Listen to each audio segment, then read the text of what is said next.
सभे मगहिया भाई बहन के भूलेटन काका के राम राम। आथिन मगहिया खबर में सुनते देश दुनिया के खबर।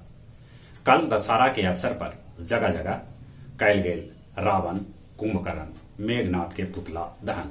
कहूं कहूं लोग कोरोना के भी पुतला दहन साथे साथे कैलन। सेलुलर जेहल में जाके गृह मंत्री अमित शाह सावरकर के दिलन श्रद्धांजलि।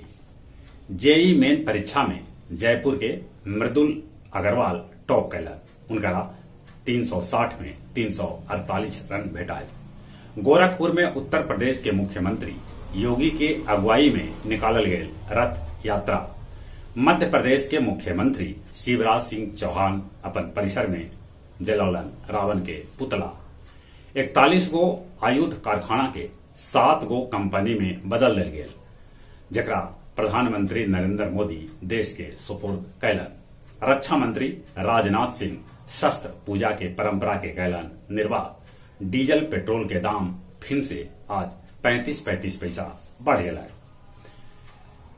मध्य प्रदेश में बीजेपी के साथे हाथ मिला सका था राजभर, बाकी उनका मांग है कि कैल जाए जातीय जनगणना।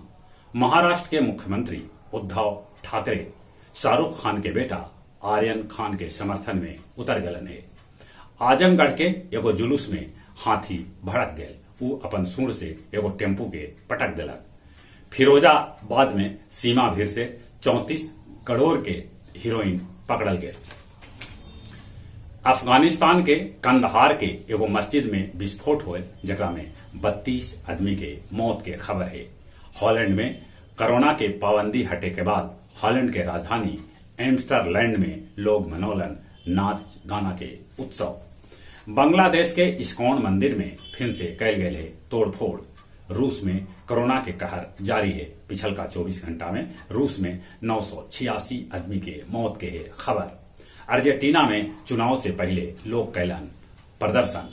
रोम फिल्म फेस्टिवल के रंगारंग शुरुआत कैल गए।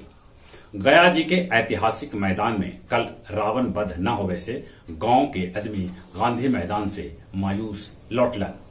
अब कुछ खेल के समाचार। आईपीएल के final Chennai Super Kings Kolkata Knight Rider के 27 रन से हरा के चौथा बेर जीत लेलक। धोनी के कप्तानी में T20 के 300वां मैच हलक। चेन्नई के तरफ से डुप्लेसी सबला बेसी 86 रन बनौलन। राहुल द्रविड़ टीम इंडिया के हेड कोच बनावल जा सका था। न्यूजीलैंड के कप्तान केन विलियमसन केहनू के चोट से अगले न उबर पोलन है। अफगानिस्तान से 100 गो पुरुष और महिला फुटबॉल खिलाड़ी देश छोड़ के दोसर देश में चल गए। जहां तक मौसम के सवाल है, आज सवेरे सवेरे बदली है। कल कोलकाता में पानी हुए। मैसूर में भारी पानी होवे से जिंदगी अस्त व्यस्त हो गया। चली अपने सभे से नहीं हो रहा। कोरोना से बचे ले मुंह और नाक पर मास्क लगाथिन, सोशल डिस्टेंसिंग के पालन करथिन। जो उम्र 18 बच्चर से ऊपरे है तब कोरोना के वैक्सीन जरूर लेथिन। चली अपने सभे के एक बेर फिर से भूलेटन काका के राम राम।